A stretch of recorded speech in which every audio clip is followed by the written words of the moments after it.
Kamet basa jaunong kiulum na Shillong uba Tiklu jirwa kabla syatap ha ka Jingtwa utha ha Uttarakhand kalawan poi hinin ka janmit ha ka yingsa ka jong u ha Upper Lumparing layathu ki bahaying uba Tiklu jirwa uday uway ni kinong kiulum ubalaja hadien ka Jingtwa utha ha Dropadi ka danda ha uta KHASI ha ka South Rik mentau benai ya kamet basa jong i on Pyndep Lashai ka Sngi ha ulum Jingtep ka Lumparing Presbyterian but on pensdang ya ka jingli niam ha ka yingsa jong i nadu ka shibajin op hai Sngi lalap ya kamet jong uba Tiklu jirwa daga kinhun pelat im men ha ka Sngi sajan hadien ka jingli wat ya ki ya u lakat tu ka ni Sngi uba Tiklu la ino shadien ya ka kurim bad ya armut ki khun I have to go.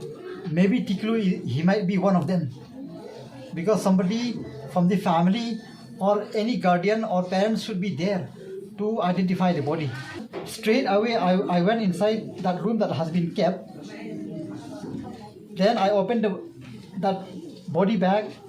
I recognized him from the cap. Then I confirmed that yes, he's the one. Then they have prepared to do the documentation.